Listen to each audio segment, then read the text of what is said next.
네, 이제 오늘 마무리 좀 해봅시다. 우리가 헌법 개정 절차, 현행 헌법의 개정 절차, 그 다음에 헌법 개정 절차의 변청 과정, 이거 좀 잘 조리하세요. 헌법 개정의 한계는 아까 다 했어요. 한계 부정설.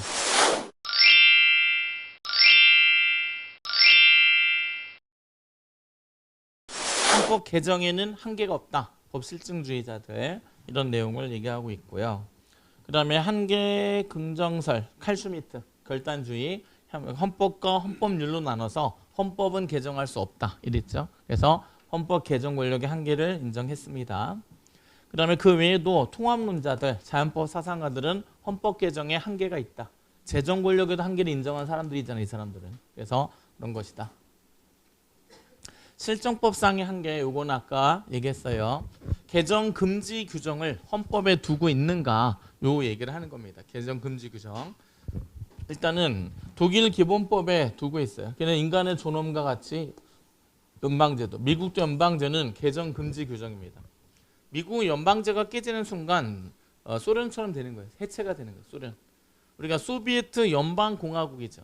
각 주가 자치주를 잇게 되면서 걔네가 이제 그 자치주를 대표하는 정부를, 연방 정부를 만들어서 하나의 국가처럼 운영하는 거예요. 자치권을 인정하면서도.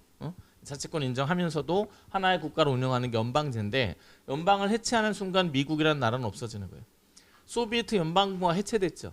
그 각각의 자치주가 독립국가가 된 거예요. 그래서 지금 우크라이나도 예전에 소련의 자치주였고 러시아도 소련은 자치주였어요. 근데 이제 얘네들이 다 독립국가를 했다가 지금 다시 러시아가 예전 소련처럼 다 쳐버리겠다 이런 식으로 해서 좀 전쟁이 나고 있는 이런 상황이 된단 말이에요. 그래서 이제 그런 거고, 우리나라 헌법에는 2차 개정 헌법에 민주공화국, 국민주권, 국민투표 이 세 가지는 개정할 수 없다. 그래서 2차부터 4차까지 이 규정을 두었었다. 5차 개정에서는 지금 없어요. 9차 개정에서부터 없습니다. 근데 규정은 없지만 인간의 존엄과 같이 자유민주적 기본질서는 개정이 안 된다고 보는 것이 맞고, 이거를 개정한다면 나라를 바꿔야 돼요. 혁명을 통해서. 근데 대통령제를 할 거냐, 의원 내각제를 할 거냐, 단원제 국회로 갈 거냐, 양원제 국회로 할 거냐, 이런 건 고칠 수 있다. 헌법재판소를 폐지할 거냐 말 거냐, 이것도 돌 수 있습니다. 이런 거. 그래서 이런 건 다 개정이 가능한 것으로 본다. 그 다음에 헌법의 변천. 아까 우리가 한 내용을 조금 더 자세히 봅시다. 헌법 변천. 아까 외용상 조항의 수정이 없어요. 헌법 제정 당시와는 다르게 다른 내용으로 현실 규범을 기능하는 거. 그러니까 다르게 운영하는, 명문 규정과 다르게 운영하는 거, 이렇게 되는 건데, 이거는 헌법 규범과 헌법 현실 간의 괴리를 좁혀서 헌법의 규범력을 높이겠다 이런 차원입니다. 계기는 헌법 해석을 달리하거나 관행을 달리해서 다르게 가는 거예요. 조항을 내버려 두고 해석을 달리하는 거예요. 또는 그 헌법을 실현하기에는 관행을 달리하는 거죠. 그래서 헌법 변천이 성립하는 거고, 성립 요건 보면 상당 기간 반복이 돼야 하는 것이고, 그다음에 국민적 승인, 이게 있어야 돼요. 국민의 승인. 이게 없으면 위헌이에요. 헌법과 다르게 갔는데 국민적 승인이 없어요. 그럼 위헌입니다. 이렇게 되고, 그다음에 헌법 변천이 완성이 되잖아요. 그러면 이게 관습헌법이 되는 겁니다. 헌법 변천이 완성되면 관습헌법이 되는 거예요. 우리가 헌법 변천의 문제도 통문제 대비하셔야 돼요.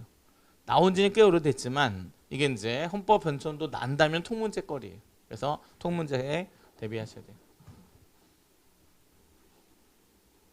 그 다음에 사례. 미국의 대통령은 간선제로 규정되어 있지만 직선제처럼 운영하고 있습니다. 이것도 헌법 변천.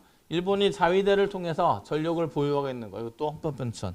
그런데 1차 개정법에서 양원제를 규정했지만 단원제로 운영한 것도 헌법 변천. 세 개. 이렇게 되고, 그 다음에 특징 보세요. 경성헌법일수록 헌법 변천은 활성화돼요, 약화돼요?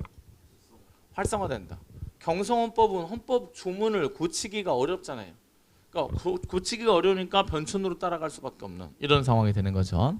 그래서 경성헌법일수록 헌법 변천은 활성화되고, 그 다음에 위헌법률심사제처럼 헌법재판제도가 발달할수록 헌법 변천은 활성화되어 약화돼요. 그거는 약화된다. 그거는 제한을 받게 된다. 왜냐하면 보세요. 위헌법률 심판은 헌법과 조금만 달라지더라도 위헌으로 결정해서 삭제해버리잖아요. 그죠? 그러니까 헌법 변천을 뭐 가기도 전에 없애버리는 이런 상황이 된단 말이에요. 그래서 위헌 심사제가 이제 발달할수록 헌법 변천은 좀 제한을 받게 되고, 그다음에 경성 헌법일수록 헌법 변천은 활성화된다. 그래서 헌법 변천을 활성화시키는 요인 하나, 제한하는 요인 하나씩 갖고 있으면 돼요. 그다음에 법실증주의자들은 헌법 변천을 어떻게 바라보는가? 얘는 그냥 헌법 그냥 마음대로 고칠 수 있는데 뭐하러 변천을 해, 이런 거죠. 헌법 변천을 인정하지 않습니다. 그냥 고치고 싶으면 아까 독재자들이라 했잖아요. 독재자들은 헌법 지 마음대로 막 고치고 막 이러고 있는데 뭐하러 변천을 해요. 그냥 고치면 되는 거예요. 그렇죠? 그래서 헌법 변천은 인정하지 않습니다.